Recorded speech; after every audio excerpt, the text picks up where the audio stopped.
je voudrais sincèrement te prier afin que tu bénisses cet enseignement dans nos cœurs. Père, ta parole qui est sortie de ta bouche, ô grand Dieu, elle n'a jamais changé. Elle est toujours vivante. Elle est efficace. Papa, ta parole bénit toujours. Ta parole console. Ta parole délivre l'âme. Ta parole donne vraiment la vie. Ta parole donne la joie. Ta parole fait du bien. Papa, je prie pour nous qui avons résolu de rester fidèles à l'appel que tu nous as adressé et de continuer à mener le combat. Je prie, Seigneur, que cette parole, Seigneur, soit puissante, forte dans nos cœurs. Qu'elle brise, Seigneur, les liens qui jusqu'à présent nous ont liés. Qu'elle nous délivre et qu'à l'issue de cet enseignement, nous retrouvions, Père très saint, tout le zèle, tout l'entrain, toute l'audace nécessaire pour continuer à marcher sereinement avec toi jusqu'à l'accomplissement de tes desseins au nom de Jésus-Christ. Amen. Enseignement du 4 février 2023. Titre: Libère-toi définitivement de toutes tes craintes actuelles et recommence à vivre passionnément ta vie de foi. Je reprends. Libère-toi définitivement de toutes tes craintes actuelles, c'est-à-dire les craintes, les peurs que tu éprouves actuellement. Même si tu n'as jamais dit ça à personne, il y a des peurs, il y a des craintes que tu éprouves actuellement.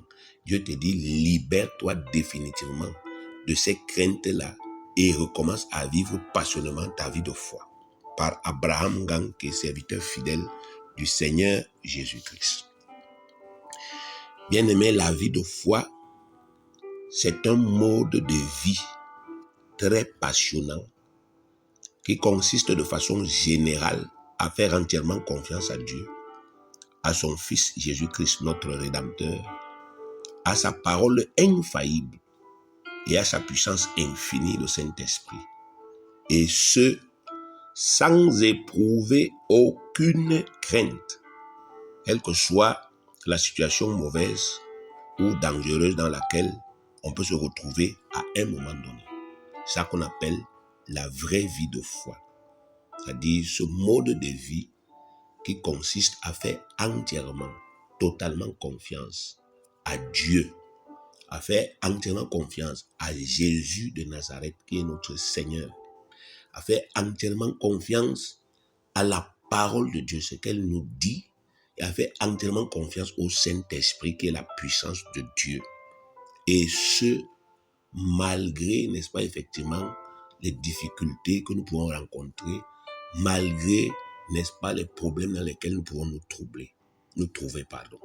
Lisons Genèse chapitre 15. Genèse chapitre 15, le verset 6, il est écrit « Abraham eut confiance en l'Éternel qui le lui imputa à justice. » Donc, Abraham eut confiance.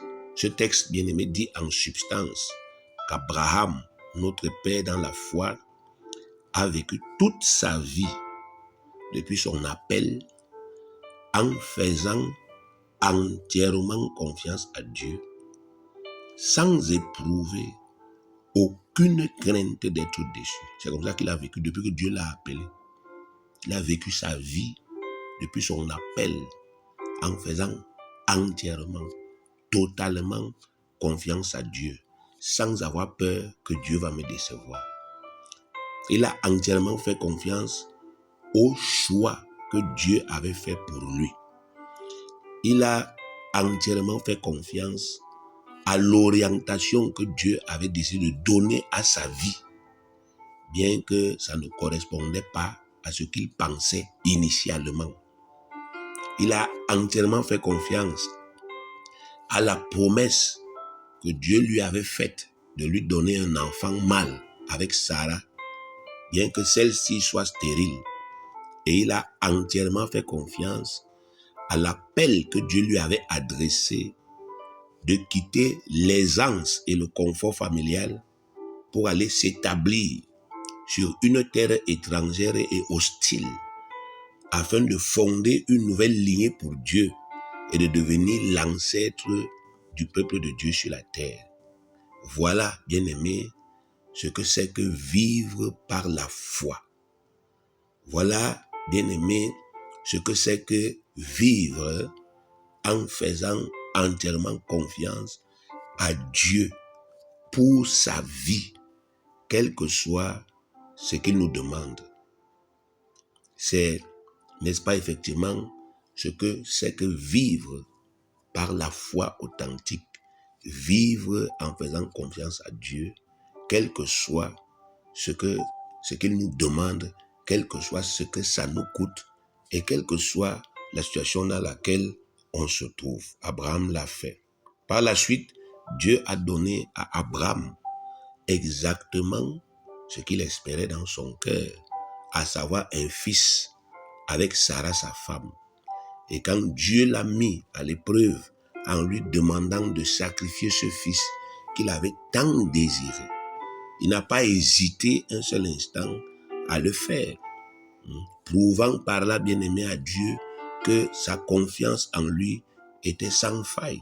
Vous imaginez, il a lutté toute sa vie. Pendant 25 ans, il a cru et maintenant il obtient l'enfant.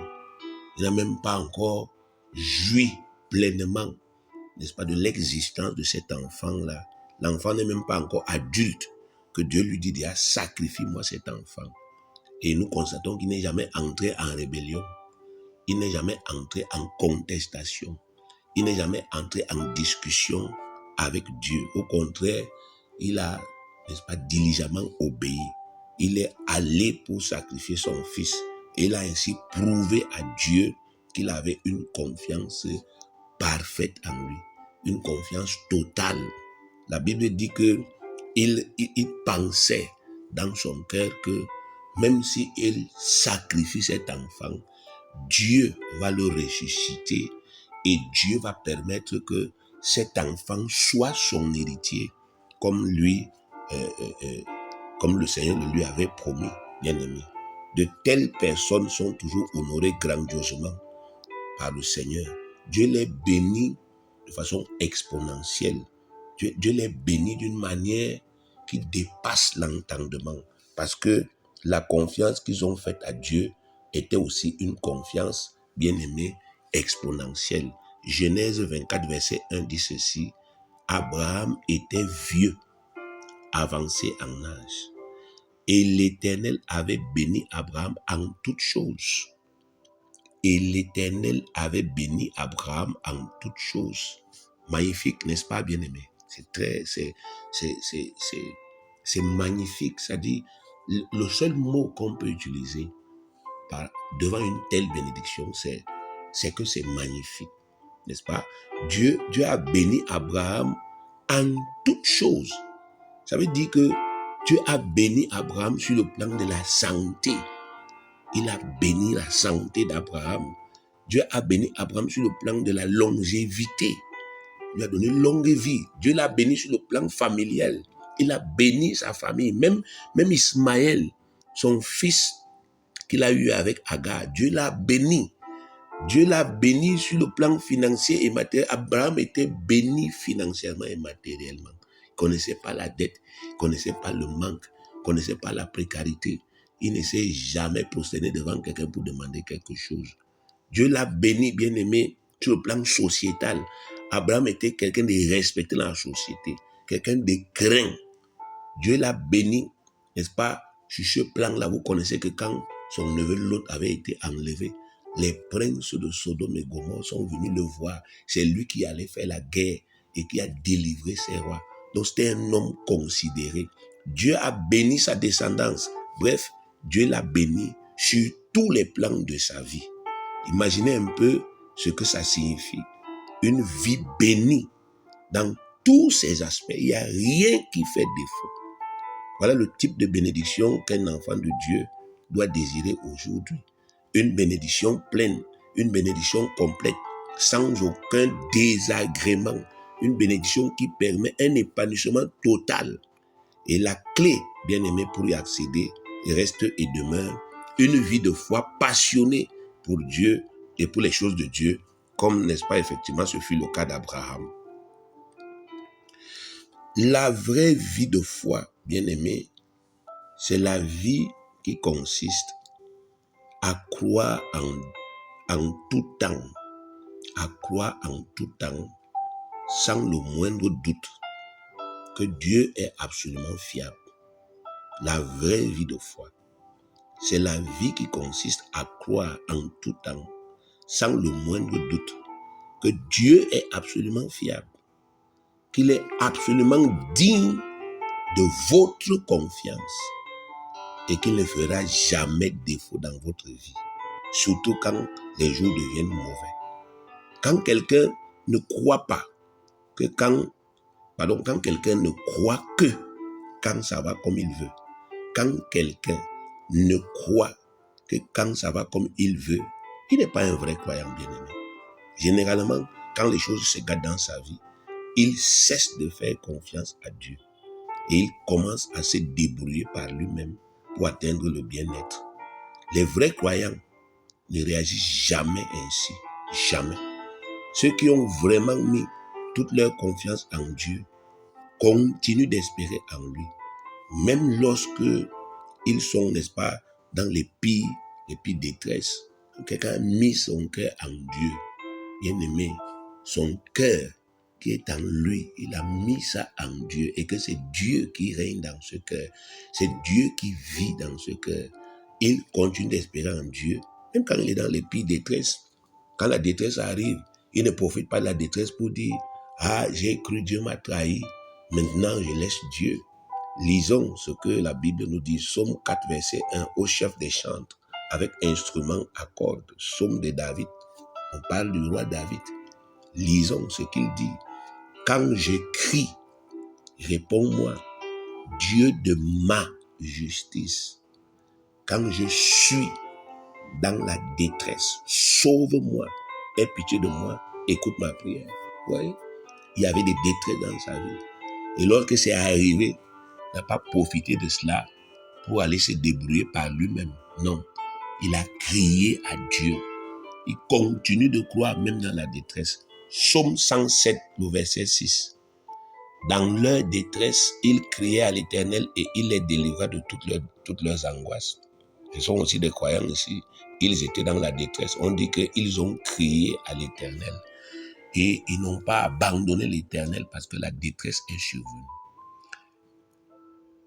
La vraie vie de foi, c'est la vie qui consiste à confier totalement sa destinée au Seigneur et à attendre patiemment et paisiblement qu'il accomplisse envers nous les grandes promesses qu'il nous a faites.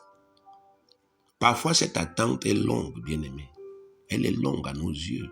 Parfois, elle est difficile, et c'est vrai. Parfois, elle est insupportable à cause des peines qu'on éprouve, des poids qu'on porte et des échéances qu'on a. Mais quand on tient ferme malgré tout ça, Dieu accomplit toujours intégralement en notre faveur toutes les grandes promesses qu'il nous a faites. Souvent, c'est pas facile de continuer d'attendre parce que c'est difficile. Dieu n'a jamais dit que ce n'est pas difficile. Parfois, ça dure, ça tarde. On ressent cela. On est envahi par, n'est-ce pas, effectivement, la lassitude et tout. Mais lorsqu'on tient ferme et on continue d'attendre, Dieu réagit toujours. 1 Roi 8, 56. 1 Roi chapitre 8, verset 56. Béni soit l'Éternel qui a donné du repos à son peuple d'Israël, selon toutes ses promesses, de toutes les bonnes paroles qu'il avait prononcées par Moïse son serviteur. Aucune n'est restée sans effet.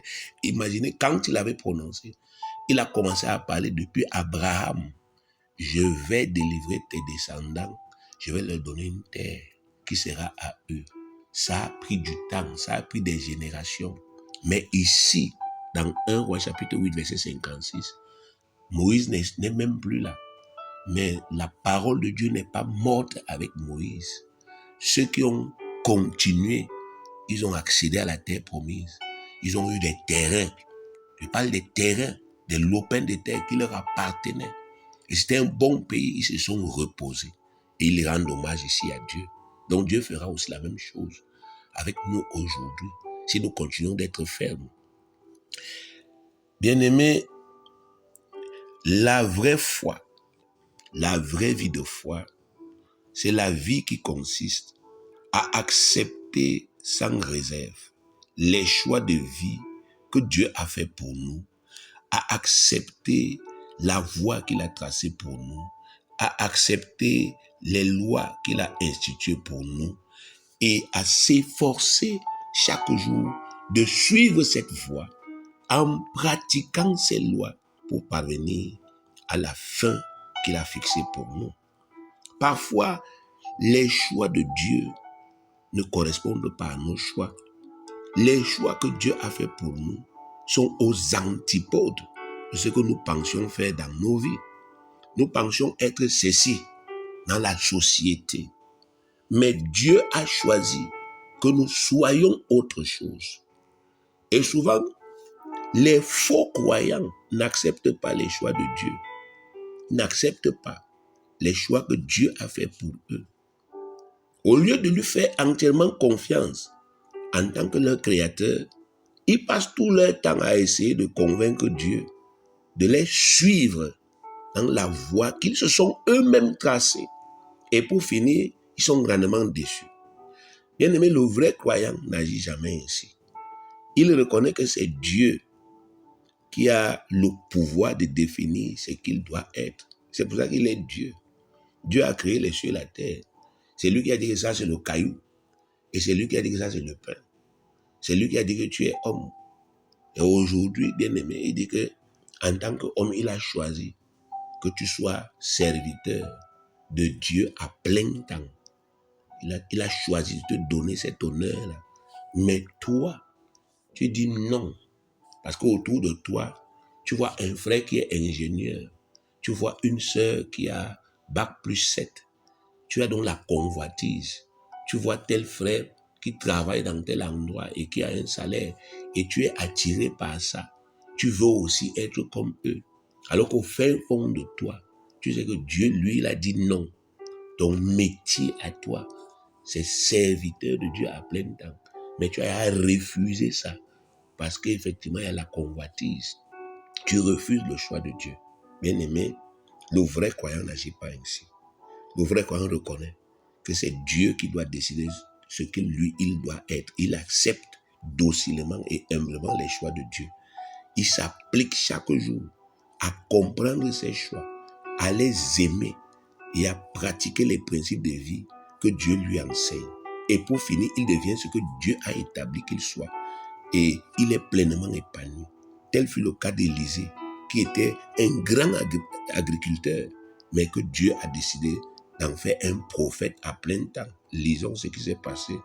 On dit 1 Roi, chapitre 19, le verset 16 d'abord. Il est écrit, Dieu parle à Élie, tu oindras aussi Jéhu, fils de Nimshi, pour roi d'Israël, et tu oindras Élisée, fils de Shaphat, d'Abel Méhola, pour prophète à ta place. Maintenant, lisons le verset 19 au verset 21.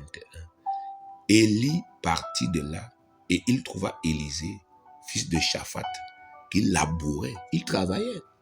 Il avait un travail. Il avait devant lui 12 paires de bœufs. Donc, il avait 24 bœufs uniquement pour labourer. Et il était avec la douzième. Élie s'approcha de lui. Il jeta sur lui son manteau. Et Élisée, quittant ses bœufs, courut après Élie et dit, laisse-moi embrasser mon père et ma mère, et je te suivrai. Élie lui répondit, va et reviens, car pense à ce que je t'ai fait. Après s'être éloigné d'Élie, il revint prendre une paire de bœufs qu'il offrit en sacrifice, avec l'attelage des bœufs. Il fit cuire leur chair et la donna à manger au peuple. Puis il se leva, suivit Élie et fut à son service. Bien-aimé, voici les vrais passionnés de Dieu. Il était en train de cultiver. C'est pas un péché d'avoir un travail. C'est un péché que Dieu t'a déjà dit que ce n'est pas ton travail ici, mais d'insister. C'est un péché qu'on appelle l'incrédulité, l'orgueil. Et c'est pour cela que les gens échouent. Dieu a trouvé de la même manière l'apôtre Pierre. L'apôtre Pierre, il pêchait ses poissons. Il vivait. Ce n'était pas un péché. Mais lisons ce qui s'est passé. Luc 5, versets 10 à 11. Il en était de même de Jacques et de Jean, fils de Zébédée, les associés de Simon. Donc on vous dit que Jacques, Jean, Simon, André, ils avaient conçu une corporation de pêcheurs, une association. Ils allaient pêcher, ils avaient des bateaux de pêche, ils pas de pêcher le poisson, ils viennent, ils vendent et ils nourrissent leur famille. Alors Jésus dit à Simon, ne crains point, désormais tu seras pêcheur d'hommes. Et ayant ramené les barques à terre, il laissait tout et le suivit. Nous voyons ici encore un exemple bien aimé de passion pour le Seigneur, de confiance absolue. Quelqu'un a quelque chose, il sait faire quelque chose. Il a un travail qui lui donne une dignité, il ne mendie pas. Mais Dieu qui est le Créateur lui dit, c'est pas ça ton travail. C'est pas par là que tu vas vivre. C'est pas avec ça que tu auras un terrain, que tu vas construire une maison, que tu vas acheter une voiture. C'est en devenant apôtre, c'est en devenant prophète, c'est en devenant pasteur. Et on voit des gens qui acceptent, bien aimé, sans condition. Voilà des passionnés. Mais, bien aimé, les faux croyants, ils acceptent au départ. Et quand ils voient que les choses ne changent pas à leur convenance, ils se rétractent. Et on les retrouve, eux qui avaient dit hier, je suis ceci, on les retrouve en train de faire autre chose. Ils prouvent qu'ils n'ont pas été dignes de cet appel. Ils démontrent qu'ils n'ont pas une vraie foi. Et si le Seigneur vous parle aujourd'hui et que vous êtes concerné, c'est non pas un jugement, mais c'est une réprimande. Vous devez donc vous corriger et revenir à ce que Dieu vous a dit, afin que vous avanciez.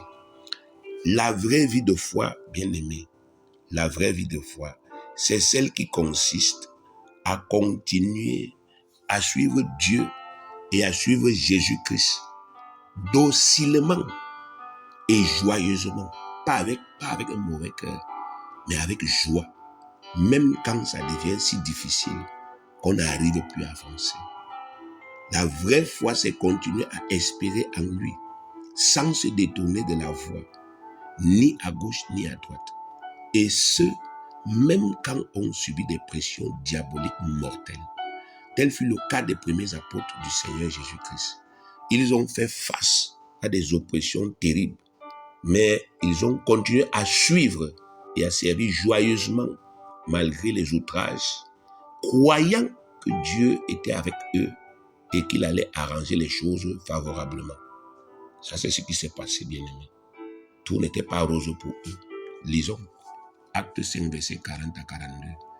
Ils, c'est-à-dire les membres du Sanhédrin, l'assemblée qui dirigeait Israël à l'époque des apôtres, se rangèrent à son avis. Et ayant appelé les apôtres, il les fit battre de verges. Ils leur défendirent de prêcher au nom de Jésus. Et ils les relâchèrent. Verset 41. Les apôtres se retirèrent de devant le Sanhédrin, joyeux, on ne dit pas fâchés, joyeux d'avoir été jugés dignes de subir les outrages pour le nom de Jésus. Verset 42. Et chaque jour, dans le temple et dans les maisons, ils ne cessaient d'enseigner et d'annoncer la bonne nouvelle de Jésus-Christ. Vous voyez, bien aimés, malgré le fait qu'ils ont été outragés, malgré le fait qu'ils ont été battus, malgré le fait qu'ils ont été maltraités, bien aimés n'ont pas perdu leur joie, ils ont continué. La vraie vie de foi, c'est celle qui consiste à reconnaître que Dieu est absolument juste, que ses lois sont absolument justes, que sa cause est absolument juste, et que par conséquent, on doit se passionner pour ça, on doit lutter pour ça, on doit promouvoir cette cause et défendre cette cause, même au péril de sa propre vie. Ça, c'est la vraie vie de foi, bien-aimé. Je reconnais que la cause à laquelle Dieu m'a appelé, elle est juste. Et je dois défendre ce qui est juste. Un vrai passionné de Dieu ne peut pas se dévoyer. Il ne peut pas se dévoyer. C'est-à-dire qu'à un moment donné, on le retrouve pour une raison ou pour une autre en train de tolérer la contrefaçon, la corruption, le faux et l'injustice parce qu'il gagne quelque chose derrière. Jamais. Ça, c'est pas un vrai croyant, c'est pas un vrai passionné. Un vrai passionné tient pour la vérité et pour la justice sans les régner ou sans se régner, même si ça doit lui coûter la vie. Il est passionné pour la vérité, même si ça lui coûte la vie, il tient. Mais les faux croyants se pervertissent toujours à la moindre occasion. À cause de l'argent, à cause du mariage, à cause du travail et à cause de plusieurs autres avantages matériels et financiers, ils n'hésitent pas à se parjurer et se retrouvent à militer pour la contrefaçon alors qu'ils connaissent parfaitement la vérité. Vous voyez quelqu'un qui hier était dans la vérité, dans la lumière, vous le retrouvez aujourd'hui dans un milieu de contrefaçon où on fait le faux et il reste là parce qu'il tire un profit. Vous voyez les gens entrer dans des relations bizarres. Pourquoi? Parce qu'ils cherchent un avantage. Ce sont des faux croyants. Nous avons déjà lu, n'est-ce pas, effectivement, 2 Timothée chapitre 4 verset 10 qui parle de Démas. L'apôtre Paul dit car Démas m'a abandonné par amour pour le siècle présent et il est parti pour Thessalonique. Mais même Acte 1 verset 25 parle aussi de Judas. Acte 1 verset 25 afin qu'il ait part à ce ministère et à cet apostolat que Judas a abandonné pour aller en son lieu. Vous voyez? Donc Judas avait abandonné le ministère parce que dans son cœur, il voulait avoir l'argent. Et il avait déjà volé tellement d'argent dans les caisses de Jésus. Il avait acheté un champ. Donc quand les apôtres disaient qu'ils attendent là que les choses changent, lui il s'occupait de ses affaires. Et pour finir, bien aimé, et il a été déçu. Les vrais croyants, bien aimés, ne s'abaissent jamais à ce niveau. Ils tiennent pour Dieu. Ils tiennent pour la vérité. Ils tiennent pour la justice. Même au péril de leur vie, ils ne se prosternent jamais devant les idoles de ce monde, même sous la menace des rois. Exemple, Shadrach, Meshach et Abednego, bien aimés. Daniel 3,18 dit qu'ils ont dit non au roi. Il est écrit, sache au roi que nous ne servirons pas tes dieux et que nous n'adorerons pas la statue d'or que tu as élevée. J'imagine un peu, le président de la République du Cameroun appelle un homme de Dieu et lui dit, j'ai envie de te bénir, mais je voudrais que tu sois avec moi, que tu me gardes, que tu entres avec moi peut-être, je ne sais pas, dans mes coutumes et dans mes traditions. Bien aimé, vous allez voir, les gens, n'est-ce pas, ne vont plus s'embarrasser de savoir qu'est-ce que Dieu en pense. Ils vont seulement voir l'or, ils vont voir l'argent, et ils vont foncer dedans, et ils vont faire naufrage. La vraie vie de foi, bien aimé, c'est le seul style de vie qui plaît à Dieu. Il n'y en a pas deux. Soit vous êtes un vrai croyant, vous plaisez à Dieu, soit vous ne l'êtes pas. Soit vous êtes un passionné, vous plaisez à Dieu, vous vivez une passion et vous lui plaisez, soit vous ne l'êtes pas et vous ne lui plaisez pas. Dieu n'agrée absolument aucun autre style de vie. Amen. Vous devez le comprendre, bien aimé. Vous devez le comprendre. Soit vous vous passionnez pour lui et vous lui faites entièrement confiance, même au péril de vos vies, et il vous agrée, soit alors vous laissez tomber. C'est apprendre ou à quoi? Ou à laisser. Amen. Parce qu'il ne faut pas que vous laissiez l'ennemi, bien aimé, que l'ennemi puisse vous distraire. Vous ne devez pas le laisser. L'ennemi est malin. Le malin, ça veut dire le rusé. Celui qui use de ruse, c'est-à-dire de subterfuge, pour vous tromper. Il vous trompe. Il vous induit en erreur. Il est capable, n'est-ce pas, effectivement, de vous inspirer des choses que vous ne pouvez même pas imaginer. Donc, vous devez faire attention à l'adversaire. Vous ne devez pas, n'est-ce pas, effectivement, le négliger. Nous ne vous enseignons pas à négliger l'adversaire. Il est capable. Avant nous, il y a des appelés que l'adversaire a séduit et qu'il a tué. Donc, nous devons faire profil bas. Il y a un seul style de vie qui plaît à Dieu. C'est la vie de foi. Soit vous êtes un passionné de Dieu et vous vivez une vraie vie de foi en lui faisant totalement confiance et il vous agrée, soit, n'est-ce pas, effectivement, vous ne lui faites pas confiance, bien aimé, et il ne vous agrée pas. Lisons Hébreux chapitre 10, le verset 38. Ce sont des versets que vous connaissez déjà, mais ce que nous espérons, c'est que vous les compreniez. Vous compreniez l'essence même de ces versets. Hébreux 10, 38. Et mon juste, dit Dieu, mon juste à moi, vivra par la foi.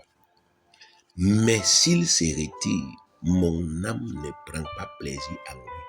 Bien-aimé, est-ce qu'il y a un débat ici? Pourquoi est-ce que les gens reprochent à l'homme de Dieu que je suis de tout faire pour les maintenir dans la foi? Est-ce que vous ne comprenez pas que le jour où, même si c'est dans le secret de votre cœur, le jour où pour une raison ou pour une autre, que vous là, vous jugez fondé, le jour où vous cessez de vivre par la foi, est-ce que vous ne comprenez pas que vous êtes devenu désagréable?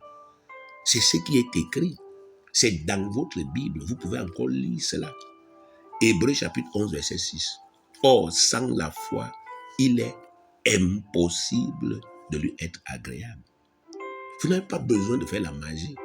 Lisez et comprenez. Si Satan vous convainc d'une manière ou d'une autre de cesser de vivre par la foi, de cesser d'être des passionnés de Dieu et de vivre cette passion qu'est la foi, c'est fini, c'est terminé, bien-aimé.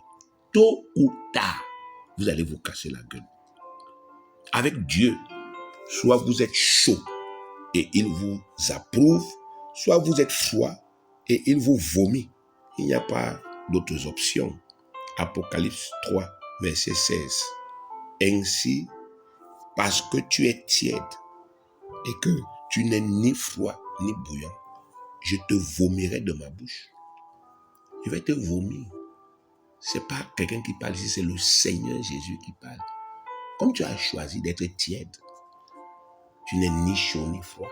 Si au moins tu me dis que tu es froid, alors je sais que je ne compte plus sur toi. Mais tu es tiède. Oui, mais, tu es d'accord avec ce qu'on dit, mais tu émets toujours des réserves. Le Seigneur dit, je vais te vomir. Donc, bien aimé, prenez conscience. Il n'y a pas de 36 solutions. Soit vous êtes passionné pour Dieu, parce qu'il le mérite, il est votre créateur, il a pris la poussière, il vous a fabriqué, soit vous lui faites entièrement confiance, même quand tout se gâte, vous continuez le servir joyeusement, soit alors vous arrêtez, vous laissez ceux qui veulent le faire, Dieu va faire avec eux. À cet effet, bien aimé, je voudrais encore exhorter plusieurs d'entre vous à ne pas vous tromper vous-même par des faux raisonnements. Je sais qu'il y a toujours parmi nous des gens qui croient qu'ils sont très malins et qu'ils peuvent biaiser avec Dieu et avec son appel en toute quiétude. Ils croient qu'ils peuvent, n'est-ce pas, effectivement, ruser avec Dieu. Ils peuvent tromper même Dieu, ils le croient. L'argument qu'ils mettent souvent en avant, c'est que depuis que j'ai pris ma décision dans mon cœur de changer d'option là, qu'est-ce qui m'est donc alors arrivé? C'est ce qu'ils se disent. N'est-ce pas que ça marche dans ma vie?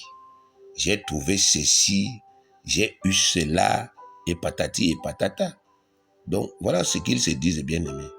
Disent ça dans leur cœur, que bien qu'ils connaissaient l'appel de Dieu, et bien que, n'est-ce pas, ils ont décidé, en connaissant de cause, de marcher, n'est-ce pas, sans tenir compte de cet appel-là, ils disent qu'ils prospèrent. Satan les trompe, ils disent qu'ils prospèrent. Et quand on leur parle dans l'église, leur cœur est fermé. J'espère qu'ils vont se repentir. Mais bien aimé, s'ils ne se repentent pas, je suis quitte de leur sang. Parce que je parle, je prêche. Je sais même qu'il y a certains qui ne veulent pas écouter. Mais bien aimé, ça les regarde. Ils n'ont qu'à ne plus venir à l'ACD. Parce que tant que vous allez venir à l'ACD, vous allez écouter la parole de la vérité. Vous n'allez pas écouter les discours mielleux. Il y a plusieurs autres églises, vous pouvez aller là-bas. Là, on va vous flatter, là, on va vous courir après, ainsi de suite. Là, on va même vous adorer. Mais ici, ce n'est pas le cas. Ici, notre travail, c'est de vous façonner à travers l'enseignement de la parole de la vérité pour que vous deveniez comme Dieu a dit que vous soyez. C'est à prendre ou à laisser. Donc aujourd'hui, il faut que vous sachiez que rien ne marche sans Dieu. L'adversaire donne simplement à ces gens l'illusion que ça marche. Il veut les amener à une pleine conviction dans ce qui est faux.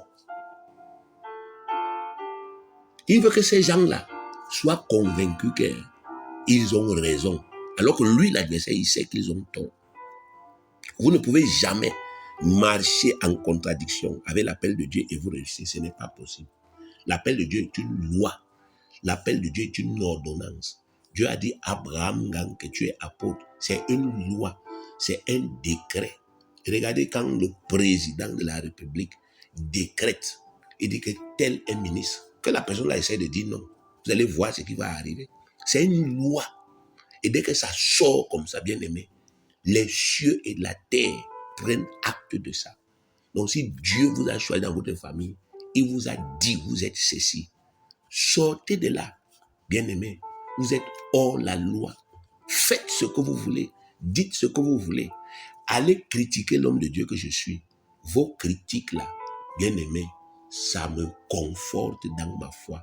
Je sais que vous critiquez parce que vous avez choisi d'aller à l'encontre de la parole de Dieu. Vous ne dites pas la vérité. Au fin fond de vous-même, vous savez que l'enseignement est vrai. Donc vous critiquez parce que vous voulez vous couvrir. Vous cherchez simplement que les gens vous écoutent et que les gens vous confortent. Bien aimé, aucun homme ne va jamais vous défendre sur la terre. Le jour où ça devra se gâter, les gens là qui vous ont approuvé dans cette fausse voie-là, ils ne vont pas vous sauver. Sachez qu'il existe, bien aimé, deux types de bénédictions ou bien de réussites. Deux types de réussites. Il existe les réussites qui sont toujours suivies de très très graves désagréments, de très très graves problèmes. Et il existe des réussites qui ne sont jamais suivies d'aucun chagrin. Aucun. Quand vous obéissez à Dieu, il vous accorde le second type de réussite, c'est-à-dire la réussite qui n'est jamais suivie d'aucun chagrin, comme il a fait avec Abraham. Proverbe 10, 22, c'est la bénédiction de l'Éternel qui enrichit. Il l'a fait suivre d'aucun chagrin. Donc ne force pas. C'est Dieu qui bénit. C'est Dieu qui élève. C'est Dieu qui marie. C'est Dieu qui enrichit. C'est Dieu, n'est-ce pas, effectivement, qui change les temps et les circonstances. Ce n'est pas l'homme qui force. Donc Dieu bénit ceux qui vivent par la foi. Il a un temps pour tout. Dans ma vie, il y a un temps. Dans ta vie, il y a un temps. En attendant, nous devons faire ce qu'il nous demande de faire avec joie, en restant dans la voie qu'il nous a tracée. Mais quand quelqu'un désobéit à Dieu, alors qu'il est un enfant de Dieu, il désobéit en connaissance de cause. Le diable, bien aimé, je ne parle pas de Dieu. Le diable, il donne une fausse réussite à cette personne, faisant croire à cette personne que cette personne-là est en train d'avancer. Regardez Proverbe chapitre 16, le verset 25. Proverbe 16, verset 25 dit ceci. Telle voie paraît droite à un homme. Ah, depuis que je ne fais plus ça, n'est-ce pas? Je suis ici, ça marche. Dieu dit que telle voie paraît droite à un homme, mais son issue, c'est la voie de la mort. Ah, depuis que j'ai décidé que je me bats par moi-même, je ne suis plus trop dans les prières, je viens à l'église quand je veux, ça ne marche pas, bien aimé. Tu te trompes pas de faux raisonnements. Dieu te dit que telle voie paraît, ça paraît droit à un homme. Mais son issue, la finalité, c'est la voie de la mort. La fin d'une chose vaut mieux que son commencement. On ne juge pas une chose à son commencement. Il y a des gens qui ont signé des contrats. Ils ne savent pas que ces contrats de travail, c'était pour aller mourir. On leur a dit, voilà ton contrat, tu vas toucher tant. Il a dit que c'était une réussite. Quelque temps après, ça a causé sa mort. Pourquoi? Parce que ce n'était pas selon les voies de Dieu. Sinon, jusqu'ici, tous ceux qui sont sortis de la vraie foi n'ont encore rien vu de mauvais dans leur vie. C'est simplement à cause de l'amour et de la bonté de leur Père qui ne veut pas que le malheur les frappe, mais qui espère qu'ils vont comprendre et qu'ils vont se repentir. Dieu est ton Père. Pourquoi tu veux que Dieu s'empresse de te tuer? Non. Il est ton Père. Il t'aime. Il veut que tu comprennes et que tu rentres en arrière. 2 Pierre chapitre 3 verset 9. Le Seigneur ne tarde pas dans l'accomplissement de la promesse. Le Seigneur ne tarde pas dans l'accomplissement de la promesse, comme quelques-uns le croient. Mais il use de patience envers vous, ne voulant pas qu'aucun périsse, mais voulant que tous parviennent à la repentance. C'est tout. Il ne veut pas que quelqu'un parmi nous périsse. Mais si tu atteins le point de non-retour, tu vas périr dedans. Ce n'est pas parce qu'il ne t'a pas aimé. C'est parce que tu as été têtu. Tu as été orgueilleux et prétentieux. Dieu use de patience envers de tels frères et de telles sœurs, non pas pour les encourager dans les voies détournées qu'ils ont choisies, mais pour les pousser à se repentir, à se corriger. Romains chapitre 2, verset 4. Il est écrit, « Où méprises-tu les richesses de sa bonté, de sa patience et de sa longanimité ?» La longanimité, c'est la capacité à supporter le pécheur. Ne reconnaissant pas que la bonté de Dieu te pousse à la repentance. Donc si Dieu, malgré ton égarement, depuis que c'est venu entrer dans ta tête là, que sors des voies de Dieu, sors de l'appel de Dieu, sors de la vision. Si, n'est-ce pas, rien n'était arrivé. Pas parce que, n'est-ce pas, effectivement, Dieu a peur de toi. C'est parce qu'il veut que tu puisses te repentir. Il ne veut pas que le malheur t'atteigne. Donc, si c'était ton cas, bien-aimé, saisis encore cette opportunité que Dieu te donne pour revenir au sein de tout ton cœur, afin d'éviter le malheur et de te remettre dans la voie, n'est-ce pas, de la vraie bénédiction. Les bénédictions de Dieu ne sont pas épuisées. Ta bénédiction encore là, ton appel est toujours là. Tu peux, n'est-ce pas, te ressaisir aujourd'hui. Bien-aimé, la vraie vie de foi, est le seul style de vie qui déploie toute la puissance infinie de Dieu en faveur de ses enfants et qui leur donne une victoire totale et souveraine sur l'adversaire et sur toutes ses œuvres. Une victoire totale et souveraine. Vous connaissez ce qu'on appelle la souveraineté. C'est-à-dire quand Dieu vous donne cette victoire parce que vous vivez par la foi, c'est une victoire souveraine. Satan ne peut rien faire. Il entend ce que je suis en train de vous dire. Il ne peut rien. Satan n'est pas Dieu. Et Satan n'est pas l'égal de Dieu. Dieu ne peut pas bénir, Satan maudit. Dieu ne peut pas ouvrir, Satan ferme. Ce n'est pas possible. C'est un menteur. Si c'est comme ça, qu'il avait déjà travaillé dans votre cœur, et ressaisissez-vous. Les victoires que Dieu donne aux croyants sont des victoires souveraines. C'est-à-dire qu'il dit que tu vas régner. tu seras riche ici sur la terre, malgré la franc-maçonnerie, malgré l'injustice, malgré les assassinats, malgré toutes ces choses. On ne te tuera pas. Le voleur n'entre pas chez toi, même si tu oublies tes portes ouvertes, il n'entre pas. Tu es riche pour Dieu, personne ne lève la main sur toi. Des victoires souveraines, mais c'est le prix de la vraie vie de foi. 1 Jean, chapitre 5, le verset 4. Parce que tout ce qui est né de Dieu triomphe du monde, et la victoire qui triomphe du monde, c'est notre foi. Vous voyez, bien-aimés? C'est ça qui est la vérité. Reprenez vos Bibles, lisez de la Genèse jusqu'à l'Apocalypse. Vous verrez que tous ceux qui vous ont précédé dans la voie ont vaincu uniquement en vivant par la foi. Quel que soit l'obstacle qui était devant eux, quelle que soit l'adversité qu'ils ont rencontrée, quels que soient les défis qu'ils devaient relever, quelles que soient les missions qu'ils devaient remplir, la clé de leur succès a été leur foi. C'est uniquement par leur foi authentique qu'ils ont remporté des victoires grandioses qui sont répertoriées dans la Bible à leur actif. Vous pouvez aller lire Hébreux chapitre 11. Vous allez voir ce qui est écrit. C'est par la foi. Hébreux 11, 11. C'est par la foi que Sarah elle-même, malgré son âge avancé, regardez, malgré, pendant l'année 2022, je vous ai enseigné, croire malgré. Il y a certains qui sont même irrités.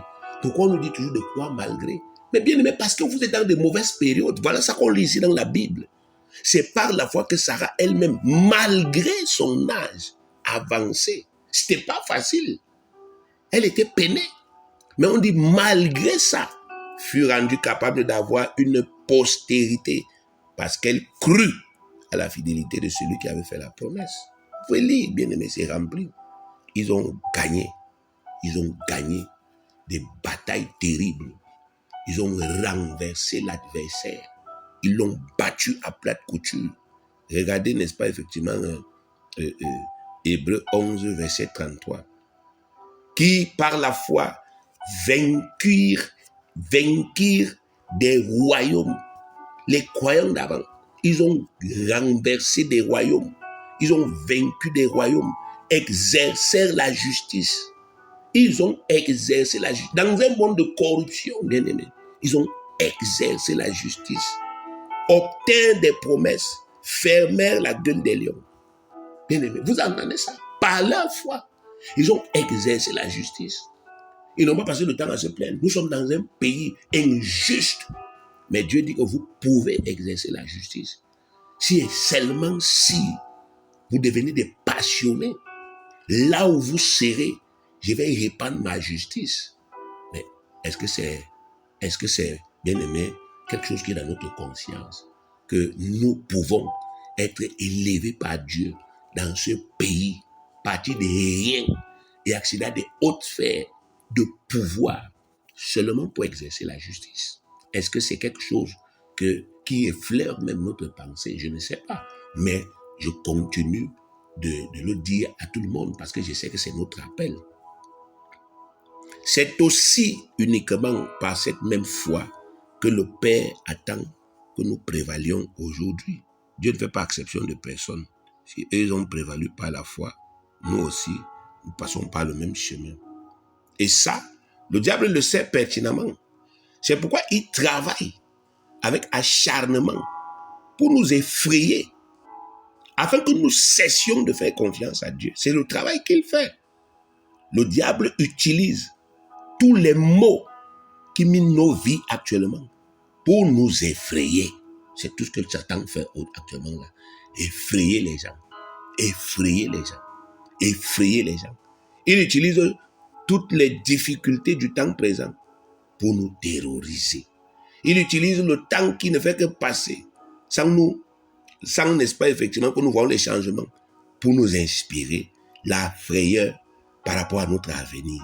Il utilise les problèmes insolubles que nous sommes nous-mêmes créés pour s'aimer dans nos cœurs les pires craintes, non seulement pour nous, mais aussi pour nos enfants. Il nous oppresse chaque jour avec toutes sortes de problèmes pour que nous n'ayons jamais la paix. Il utilise tous nos points faibles actuels pour nous presser et pour nous effrayer. Si tu te retrouves dans ce que tu fais aujourd'hui qui n'est plus en accord avec l'appel de Dieu, c'est parce que Satan t'a effrayé d'une manière ou d'une autre. Satan t'a dit, si tu continues à vivre par la foi, tu vas mourir. Tu as eu peur de mourir. Il a dit que tes enfants ne vont plus aller à l'école. Tu as eu peur. Alors qu'au début, quand tu vivais par la foi, tes enfants allaient à l'école tout le temps. Mais tu as eu peur. Et puis, tu as commencé à penser que, n'est-ce pas, effectivement, c'est sage pour toi de commencer à développer des plans B, D et C. C'est tout. La résistance de ce travail de Satan dans nos pensées, c'est que sous l'effet de toutes ces peurs-là, beaucoup ont paniqué. Beaucoup sont effrayés dans leur cœur. Beaucoup sont troublés. Ils ne savent plus s'ils doivent continuer dans la foi ou pas. Dans cette incertitude, beaucoup sont engagés dans des plans B pour essayer de s'en sortir. Beaucoup sont lancés dans les dettes dont ils sont prisonniers aujourd'hui. Beaucoup sont lancés dans des associations, même les païens, des partenariats qui les lient jusqu'à présent. Beaucoup sont engagés dans le concubinage pour échapper au célibat. Beaucoup ont abandonné leur ministère pour chercher un agent qui ne trouve pas jusqu'à présent, etc. Sous l'effet de la peur, plusieurs ont simplement cessé de vivre par la foi. Et même s'ils l'ignorent encore jusqu'à présent, ils sont déjà bien aimés, ils ont déjà fait le naufrage. Donc Satan connaît ce que c'est que la vraie foi et ce que ça apporte. Et c'est pour cela qu'il est entré dans nos vies pour nous effrayer. Quand Satan attaque vos enfants, jour après jour, pendant une période, attaque sur attaque. Mais bien aimé, c'est pourquoi? C'est pour atteindre votre foi. Avant, vous croyez sans douter à la guérison spirituelle. Mais maintenant, là, les attaques se multiplient. Et vous commencez à vous dire, il ne faut pas que je m'amuse, mon enfant peut mourir. Donc, dès que vous priez 1 ou 2 fois et que vous ne voyez pas de changement, vous courez à l'hôpital. Mais bien aimé, la plupart des gens qui meurent là, ils meurent là-bas à l'hôpital. Vous voyez, c'est les peurs, c'est les craintes. Satan est le plus grand peureux de l'univers. Et il connaît inspirer la peur aux gens. Satan a peur de moi. Il connaît ce que je suis. Il connaît l'esprit que j'ai. Il sait que si j'arrive à tenir ferme et que je réalise ce ministère, il sait, dans ce pays, il le sait, son royaume va reculer. Dans cette région, son royaume va reculer. Il sait que des malades vont guérir. Je n'aurai même pas à toucher les gens. Je vais seulement me tenir debout. Je prêche, les gens guérissent. Il sait ça. Des portes terribles vont s'ouvrir. Mais alors il doit travailler. Il doit attaquer ma vie par la précarité. J'essaye quelque chose, il doit travailler pour gâter ça. En même temps, mes charges doivent augmenter. Et il anéantit toutes mes ressources pour voir, pour m'amener dans la crainte. Mais Dieu permet pour voir ma réaction. Et je lui rends grâce. Non seulement pour cette révélation, mais aussi pour la force qu'il m'a donnée jusqu'à présent. Ça fait plus de 20 ans de ministère à plein temps. Je dis à plein temps, 20 ans à plein temps. Et je ne suis jamais allé ni à gauche ni à droite. J'ai toujours, n'est-ce pas, effectivement, tenu ferme. Donc je le bénis énormément pour ça. Il n'a pas fait tous ces sacrifices dans ma vie pour rien. Il connaît pourquoi. Et, bien aimé, je ne regarde pas en arrière. Je continue. Que celui qui veut me suivre, me suive. Que celui qui croit qu'il doit aller ailleurs, qu'il parte, bien aimé. Qu'il laisse celui ou celle qui a désiré me suivre, me suivre. Si je suis perdu, qu'on se perde ensemble. Mais si je ne suis pas perdu, qu'on soit sauvé ensemble et qu'on réalise l'œuvre de Dieu. Donc si quelqu'un, bien aimé, ne comprenait pas que depuis que Satan m'attaque sa vie, c'est pour l'effrayer. Dieu te parle de ça aujourd'hui. Il dit, mon fils, je vois, mais je veux aussi que tu imites les autres. On va aller où?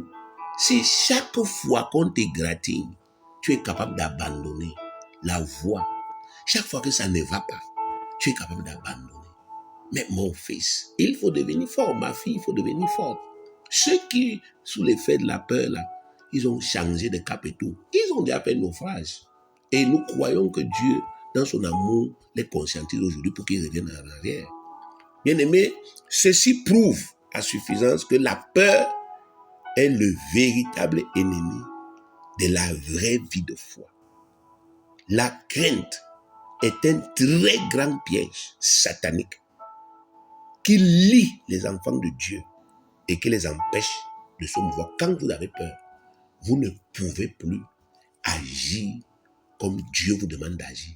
Et si vous n'agissez pas comme Dieu vous demande d'agir dans la situation présente, vous n'allez jamais sortir la tête de l'eau. Donc la crainte, bien aimé, c'est un piège. Regardez Proverbe 29, verset 25. Il est écrit, la crainte des hommes tend un piège. La crainte des hommes tend un piège. Enlevez homme. La crainte de l'avenir, ça tend un piège. La crainte de la maladie, ça tend un piège. La crainte de la pauvreté, ça tend un piège. La crainte des problèmes, ça tend un piège. Bien aimé, toutes les craintes, ce sont des pièges. Mais celui qui se confie en l'Éternel est protégé. Celui qui se confie en l'Éternel est protégé. Il n'y a pas de 36 solutions.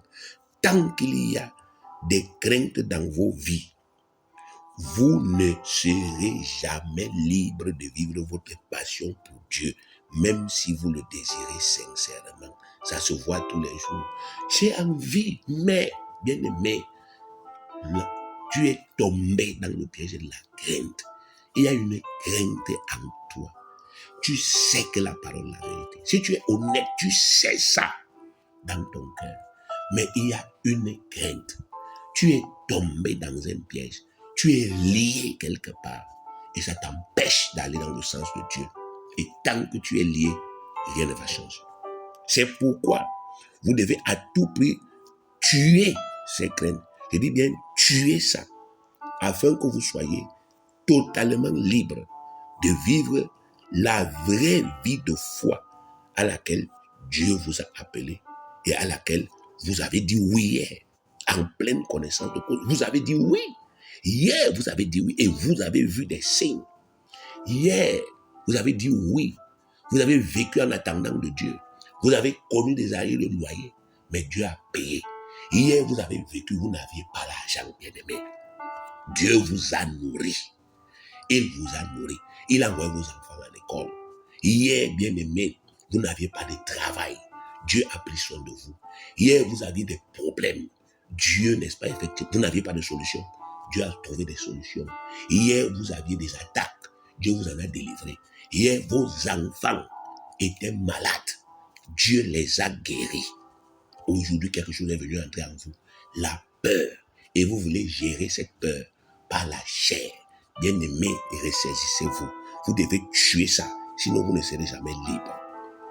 Vous devez affronter tout ce qui vous effraie actuellement. Et vous devez détruire cette frayeur en vous. Vous devez évincer de votre cœur toutes les peurs qui vous ont jusqu'ici liées en secret dans votre cœur. Vous devez les défier et les surpasser. Vous devez les comparer à Dieu. Vous devez comparer la peur là, la chose qui vous effraie là, comparer ça à Dieu. Voyez si ça peut tenir.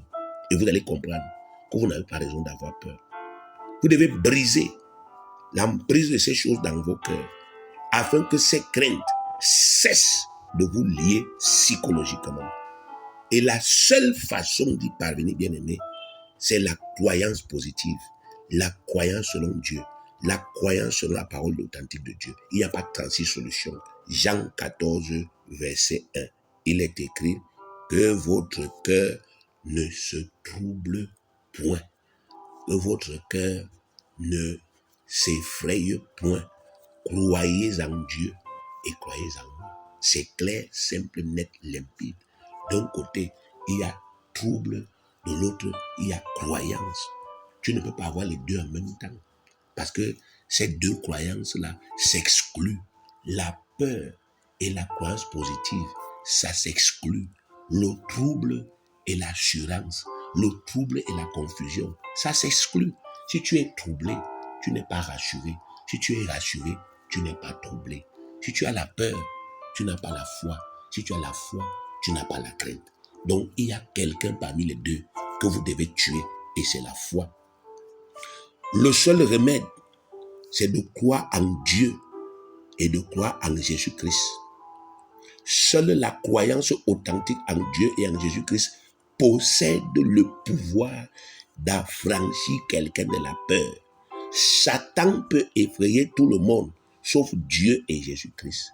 Satan peut contester n'importe quelle idée, n'importe quel raisonnement, sauf la croyance authentique en Dieu et en Jésus-Christ. Satan peut attaquer et vaincre n'importe quelle pensée, sauf la pensée de Dieu, les pensées de Dieu auxquelles nous croyons fermement. Les assauts de Satan les plus violents se sont toujours brisés sur la muraille infranchissable que constitue la foi authentique en Dieu et en son Fils Jésus-Christ. Bien-aimés, chaque fois que Satan s'attaque farouchement à la croyance authentique en Dieu et en Jésus-Christ, il se casse toujours la gueule et il est violemment rabroué et il échoue lamentablement. Regardez Luc chapitre 4. On va lire Luc chapitre 4, versets 1 à 13. Jésus, rempli du Saint-Esprit, revint du Jourdain et il fut conduit par l'Esprit dans le désert, où il fut tenté par le diable pendant 40 jours. Donc, pendant 40 jours, Satan a essayé d'effrayer Jésus. Il a essayé de troubler Jésus. Il a essayé de détourner Jésus. Lisons.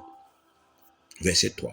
Le diable lui dit, si tu es fils de Dieu, ordonne à cette pierre qu'elle devienne du pain, parce qu'il avait faim. Verset 4. Jésus lui répondit, il est écrit, l'homme ne vivra pas de pain seulement. Bien-aimé, il n'avait pas la Bible. Il n'avait aucun livre là-bas. Il avait les pensées là, dans son cœur. C'était là, c'est ferme. Continuons, verset 5. Le diable l'ayant élevé, lui montra en un instant tous les royaumes de la terre et lui dit, je te donnerai toute cette puissance et la gloire de ces royaumes, car elle m'a été donnée et je la donne à qui je veux. Verset 7. Si donc tu te prosternes devant moi, elle sera toute à toi. Vous voyez, il fait une proposition. La richesse, l'argent. Ça se passe actuellement. Il y a des gens qui sont venus séduire les enfants de Dieu. Donc je vais te donner ceci. Suis-moi. Abandonne ton père. Suis-moi. Moi, je vais te donner la richesse.